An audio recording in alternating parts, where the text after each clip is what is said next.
Assalamualaikum warahmatullahi wabarakatuh. Selamat datang kembali di kelas daring mata pelajaran pendidikan agama Islam. Hari ini kita akan belajar materi tentang zakat fitrah dan zakat mal. Sebelum kita memasuki materi pembelajaran, silakan amati gambar berikut ini.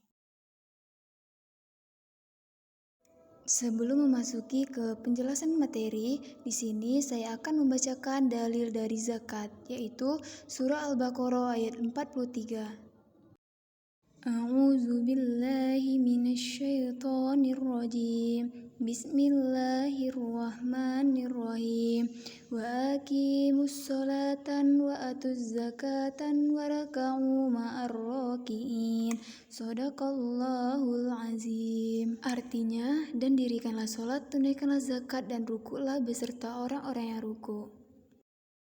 Adapun pengertian zakat, zakat adalah harta yang wajib dikeluarkan oleh seorang muslim untuk diberikan kepada yang berhak menerimanya sesuai dengan syariat Islam.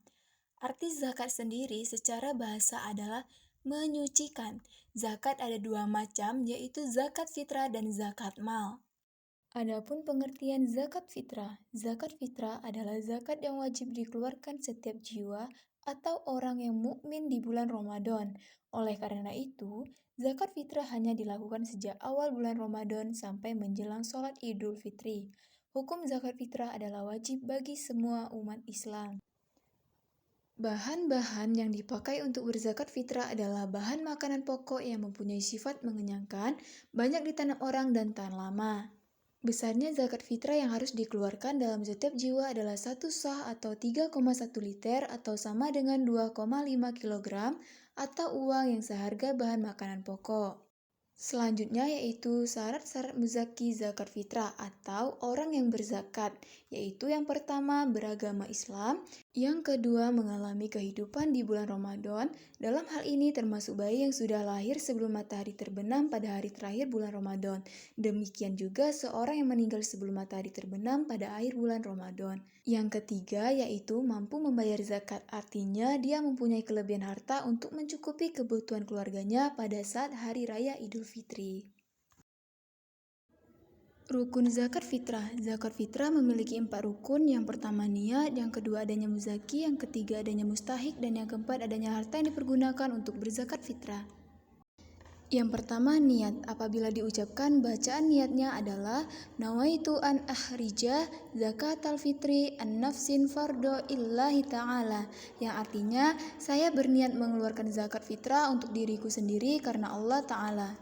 Yang kedua adanya muzaki, yaitu orang berzakat fitrah. Dan yang ketiga adanya mustahik, orang yang menerima zakat fitrah. Dan yang terakhir adanya harta yang dipergunakan untuk berzakat fitrah. Waktu zakat fitrah. Waktu zakat fitrah terdiri dari 3 waktu. Yang pertama itu waktu takjil. Nah, maksudnya yaitu membayar zakat fitrah secara takjil hukumnya diperbolehkan, yakni dilakukan sejak awal bulan Ramadan tiba hingga hari terakhir bulan Ramadan sebelum maghrib atau berbuka. Yang kedua yaitu waktu wajib. Hukum wajib ini diperuntukkan bagi umat Islam yang membayar zakat fitrah semenjak matahari terbenam atau sholat maghrib di akhir bulan Ramadan sampai sebelum sholat subuh. Dan yang terakhir, waktu lebih utama atau afdol. Waktu lebih utama untuk membayar zakat fitrah bagi umat Islam adalah sejak selesai sholat subuh sampai sebelum pelaksanaan sholat Idul Fitri.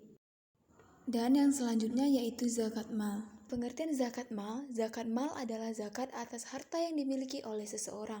Zakat mal dikeluarkan untuk membersihkan harta yang dimiliki dengan cara memberikannya kepada orang-orang yang berhak menerimanya dengan kadar dan syarat-syarat yang telah ditentukan oleh agama. Adapun hukum mengeluarkan zakat mal adalah wajib bagi orang yang sudah memenuhi syarat-syaratnya.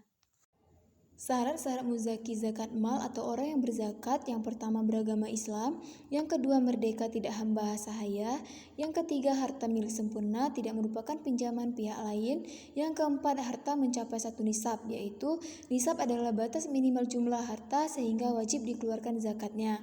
Yang kelima, sudah 1 tahun dimiliki. Untuk jenis harta tertentu, hal ini tidak disyaratkan. Macam-macam harta yang wajib dizakatkan. Yang pertama emas atau perak, yang kedua harta perniagaan, yang ketiga peternakan, yang keempat pertanian, dan yang kelima harta temuan atau rikas.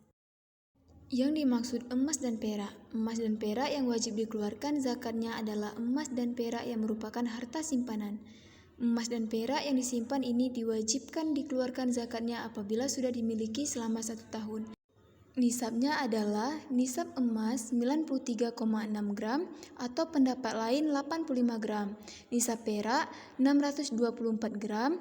Kadar zakat keduanya yaitu 2,5%. Demikian halnya dengan harta simpanan yang tidak berwujud emas.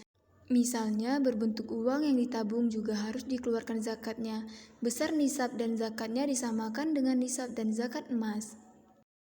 Selanjutnya, penjelasan tentang perniagaan. Harta perniagaan adalah harta yang diperdagangkan. Untuk harta jenis ini disyaratkan sudah setahun dan sudah mencapai 1 nisab. Nisab dihitung dari harta milik sempurna dan tidak termasuk pinjaman kepada pihak lain. Nisab perniagaan senilai dengan emas, yaitu 93,6 gram atau pendapat lain yaitu 85 gram. Kadar zakat yaitu 2,5%. Zakat pertanian. Yang dimaksud dengan hasil pertanian dalam pembahasan fikih klasik adalah khusus yang memproduksi makanan pokok seperti beras, jagung, gandum, sagu, dan lain-lain. Zakat untuk jenis harta ini diberikan setiap panen, jadi tidak harus menunggu 1 tahun. Ketentuannya adalah nisabnya 750 kg atau 5 wasak, kadar zakat 10% atau apabila tidak ada tambahan biaya untuk pengairan, 5% apabila ada biaya untuk pengairan. Adapun hasil pertanian atau perkebunan yang bukan makanan pokok seperti tembakau, teh, karet, buah-buahan, dan lain-lain, perhitungannya disamakan dengan harta perniagaan. Nisabnya adalah senilai dengan harga emas dan kadar zakatnya sama dengan emas. Selanjutnya penjelasan tentang zakat harta temuan atau rikas. Harta rikas adalah harta terpendam yang ditemukan. Harta itu sudah tidak bertuan lagi. Kalau seorang menemukannya, harta itu menjadi haknya. Namun harus dikeluarkan zakatnya yaitu 20%. Jika harta rikas ditemukan di Indonesia, kita harus mengikut ketentuan hukum positif di Indonesia. Selanjutnya, penjelasan mengenai zakat profesi. Para ulama salaf atau terdahulu tidak merumuskan adanya zakat profesi, karena pada mereka berijtihad tentang zakat belum ada profesi yang beragam seperti yang ada pada zaman modern ini. Jenis profesi seperti olahragawan, dokter, guru, dosen, wartawan, pengacara, artis, presenter, bintang iklan, dan lain-lain dapat mendatangkan pendapatan yang bisa sepadan dengan para pedagang, peternak, dan petani. Bahkan sangat memungkinkan pendapatan mereka lebih besar. Untuk itu, para ulama halaf atau sekarang berijtihad bahwa pendapatan dari para profesional itu juga harus dikeluarkan zakatnya dengan ketentuan nisabnya sama dengan emas dan kadar zakatnya 2,5%. Teknik pemberiannya bisa setiap tahun, setiap bulan, atau setiap saat mendapatkannya.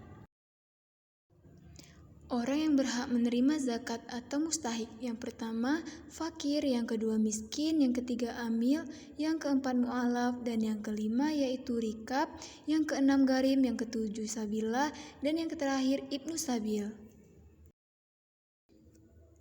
Hikmah zakat. 1. Ungkapan rasa syukur atas nikmat yang diberikan oleh Allah Subhanahu wa taala.